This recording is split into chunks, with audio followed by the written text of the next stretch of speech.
Mari kita berdoa. Damai sejahtera Allah yang melampaui segala akal dan pikiran, itulah yang akan menguasai hati dan pikiranmu di dalam nama Kristus Yesus Tuhan. Amin. Salam Bapak Ibu jemaat yang dikasihi Tuhan. Kita berjumpa kembali melalui sapaan firman Tuhan. Hari ini tertulis dalam Amsal 22 ayat 22 sampai dengan ayat yang ke-29. Amsal 22 ayat 22 sampai dengan ayat yang ke-29. Demikianlah firman Tuhan. Janganlah merampasi orang lemah karena ia lemah, dan janganlah menginjak-injak orang yang berkesusahan di pintu gerbang. Sebab Tuhan pembela perkara mereka, dan mengambil nyawa orang yang merampasi mereka. Jangan berteman dengan orang yang lekas gusar. Jangan bergaul dengan seorang pemarah, supaya engkau jangan menjadi biasa dengan tingkah lakunya dan memasang jerat bagi dirimu sendiri. Janganlah engkau termasuk orang yang membuat persetujuan dan yang menjadi penanggung hutang. Mengapa orang akan mengambil tempat tidurmu dari bawahmu, bila engkau tidak mempunyai apa-apa untuk membayar kembali? Jangan engkau memindahkan batas tanah yang lama, yang ditetapkan oleh nenek moyangmu. Pernahkah engkau melihat orang yang cakap dalam pekerjaannya? Di hadapan raja-raja ia akan berdiri, bukan di hadapan orang-orang yang hina. Amin. Salam Bapak Ibu jemaat yang dikasihi Tuhan. Doa pengharapan kita tetap dalam perlindungan dan anugerah, memberikan kesehatan kepada kita oleh Tuhan Yesus Kristus. Judul firman Tuhan hari ini yaitu orang yang cakap dalam pekerjaannya. Orang yang cakap dalam pekerjaannya. Bapak Ibu jemaat yang dikasihi Tuhan, berbicara tentang orang yang cakap sudah sering kita dengar. Bahkan orang-orang yang cakap adalah orang-orang yang selalu mempunyai kelebihan yang disukai dan dikejar orang lain. Ya, orang-orang yang cakap kita sudah sering mendengar bahwa mereka adalah orang-orang yang disukai oleh orang lain. Nah, apa itu orang yang cakap? Nah, secara artinya cakap dapat disebut sebagai yang mempunyai keterampilan, kebolehan, kepandaian, kemahiran, kepiawaian, serta kesanggupan. Jadi secara sederhana, orang yang cakap adalah orang yang memiliki keterampilan, kebolehan, kepandaian, kemahiran, kepiawaian, serta kesanggupan dalam dirinya. Dengan kata lain, orang yang cakap adalah orang yang mempunyai nilai lebih daripada yang lain dalam kehidupannya. Dia mempunyai keunggulan dalam kehidupannya. Orang yang cakap adalah orang yang meraih hasil dari apa yang dia kerjakan dengan cara yang bijak, bukan dengan cara yang curang. Nah, Salomo dalam tulisannya ini berisikan kumpulan-kumpulan kata-kata bijaknya, menginginkan pembaca yang membaca ini termasuk kita menjadi orang-orang yang cakap, yang akan mendapatkan tempat dan posisi serta keadaan yang baik. Orang yang cakap adalah orang yang tidak menyerah, berhenti atau mundur di tengah jalan ketika dia sudah mulai dalam mengerjakan sesuatu atau menghadapi sesuatu. Salomo dalam Amsalnya ini menginginkan dan membentuk kita semua menjadi orang-orang yang cakap dalam pekerjaan.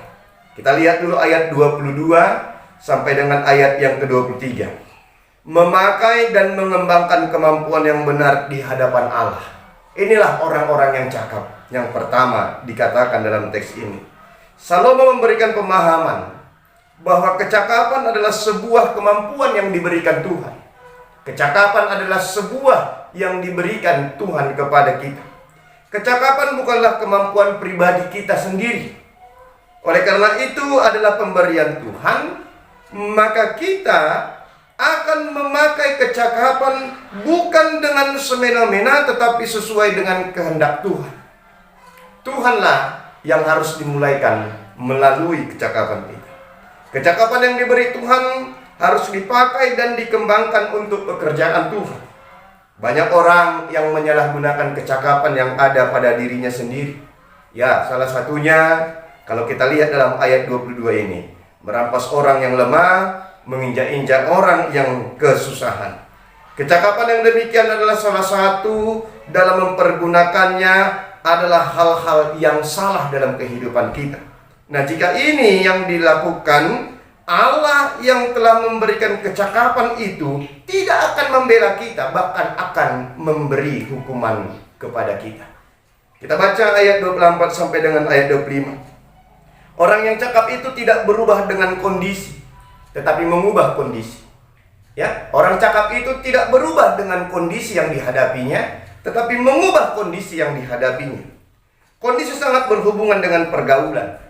Pergaulan yang sehat akan menimbulkan kondisi yang sehat, dan pergaulan yang tidak sehat akan menimbulkan kondisi yang tidak sehat juga. Orang-orang yang cakap adalah orang-orang yang harus memperluas wawasan dan pandai memakai kesempatan. Wawasan dan kesempatan yang baik haruslah digunakan dan disalurkan. Oleh karena itu dalam teks ini, orang-orang yang cakap harus memiliki kecakapan juga dalam pergaulan, sehingga pergaulan yang tidak baik tidak akan menjadi jerat baginya. Orang yang cakap harus mampu untuk bergaul dan mengatasi dalam hal apa yang bisa membuat dia terjerat dengan ketidakbaikan. Dikatakan dalam teks ini, jangan berteman dengan orang yang lekas busa. Jangan bergaul dengan seorang pemarah, supaya tidak menjadi biasa dengan tingkah lakunya dan menjadi berat bagi kehidupan kita. Nah, oleh karena itu melalui firman Tuhan ini, kita dikatakan untuk memang menjadi orang cakap yang bisa memang mengubah, bukan untuk diubah. Kita melakukan pergaulan bukan berarti kata jangan dikatakan di sini ada pengelompokan dalam pergaulan, tetapi kata berteman dan bergaul di sini mempunyai arti jangan terlibat di dalamnya. Jangan menjadi seperti mereka. Orang cakap justru diharapkan mampu mengubah kondisi mereka dengan pertemanan dan pergaulan yang dilaksanakan. Jadi jika ada yang demikian, orang yang cakap tidak akan berubah ke arah yang tidak baik, tetapi mengubah ketidakbaikan menjadi kebaikan. Kita lihat dalam ayat 26 sampai ayat 28. Melibatkan diri dalam lingkungan dan kesempatan yang baik. Melibatkan diri dalam lingkungan dan kesempatan yang baik. Nah, orang yang cakap akan diperhadapkan pada lingkungan dan kesempatan yang bisa saja mendapatkan keuntungan dari ketidakadilan. Tetapi orang cakap harus mampu mewarnai lingkungan kesempatan dengan kebaikan. Orang yang cakap harus dapat mengatakan tidak setuju untuk sebuah persetujuan yang mengarah kepada ketidakbaikan. Dikatakan dalam teks ini, jangan menjadi penanggung hutang dari mensetujui yang tidak baik, seperti memindahkan batas-batas tanah yang ada dan melegalkan segala sesuatu yang tidak baik dikatakan untuk menjadi baik. Oleh karena itu, mari orang cakap melibatkan diri dalam lingkungan dan kesempatan yang baik, bukan menjadikan kesempatan yang tidak baik. Maka dalam ayat 29 ada goalnya. Orang yang cakap akan mendapat tempat di hadapan raja, bukan di hadapan orang-orang hina. Dari hasil kecakapan adalah tempat dan kondisi yang terhormat. Dikatakan dalam teks ini, dia akan berdiri di hadapan raja, bukan di hadapan orang-orang hina.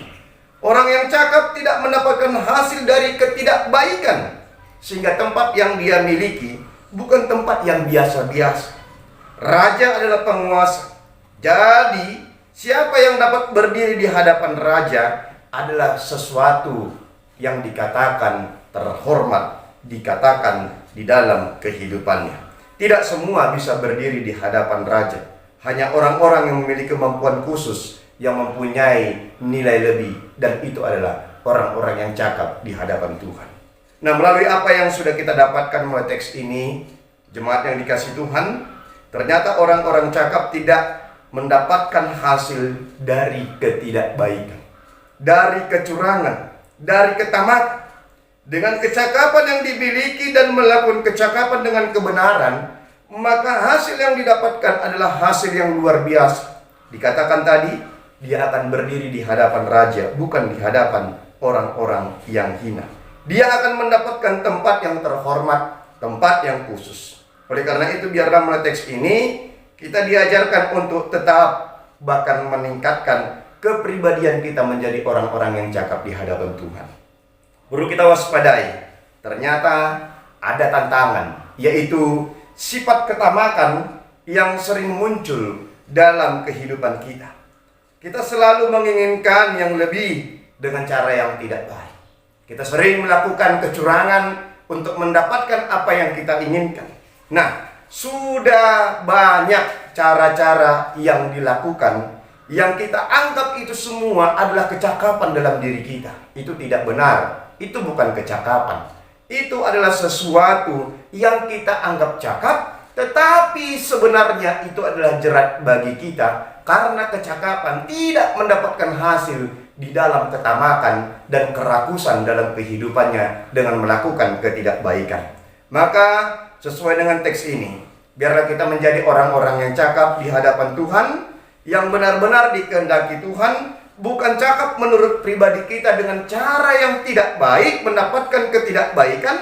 Nah, melalui firman Tuhan ini, pribadi yang cakap di hadapan Tuhan adalah pribadi yang menjauhi ketamakan. Inilah topik minggu kita ini, menjauhi ketamakan dalam kehidupan kita dengan cara menjadi orang-orang yang benar cakap di hadapan Tuhan. Orang yang cakap di hadapan Tuhan tidak akan mendapatkan hasil dari ketamakan, tapi melalui kecakapan yang telah diberikan Tuhan baginya, dia akan mendapatkan hal-hal yang baik, hal-hal yang terhormat, bahkan di hadapan raja, bahkan di hadapan Tuhan. Itulah tempat bagi orang-orang yang cakap. Amin, kita berdoa. Terima kasih Tuhan Yesus, Engkau telah menganugerahkan firman-Mu kepada kami untuk menjadi orang-orang yang cakap di hadapan Tuhan. Kami sering menganggap diri kami cakap, tetapi sebenarnya kami tidak cakap. Kami sering hanyut dalam ketamakan, dalam kecurangan, bahkan dalam segala sesuatu ketidakbaikan, ketidakadilan untuk mendapatkan sesuatu. Ampuni kami Tuhan. Melalui firman Tuhan ini, kami mau dan sadar bahwa Engkau menginginkan menjadi orang-orang yang cakap dalam pekerjaan kami. Biarlah kemampuan apa yang sudah Tuhan berikan kepada kami pergunakan hanya untuk kemuliaan nama Tuhan. Dalam segala kondisi, situasi sulit, termasuk dalam COVID-19 ini Tuhan, ajari kami untuk cakap, mengatur kesehatan kami, mengatur keluarga kami, mengatur waktu kami, secara khusus melalui kepandaian yang daripada Tuhan kami berdoa untuk tenaga medis pemerintah dan segala sesuatu golongan yang termasuk dalam penyembuhan, penyelesaian COVID-19 ini. Tuhanlah yang memakai kecakapan kami untuk mendapatkan antivirus ketika memang virus ini telah lama berada dalam diri kami. Ajari kami Tuhan untuk bisa memakai kecakapan kami untuk kemuliaan Tuhan, bukan melakukan dengan ketidakbaikan. Berkati kami pribadi lepas pribadi, keluarga lepas keluarga, daripada kesehatan kami, anak-anak kami, dan juga segala sesuatu yang kami inginkan. Biarlah kecakapan yang daripada Tuhan itu tetap berada dan hidup dalam kehidupan kami. Terima kasih Tuhan Yesus, ini doa kami. Kami berdoa di dalam nama-Mu yang telah memberikan kecakapan bagi kehidupan kami. Amin.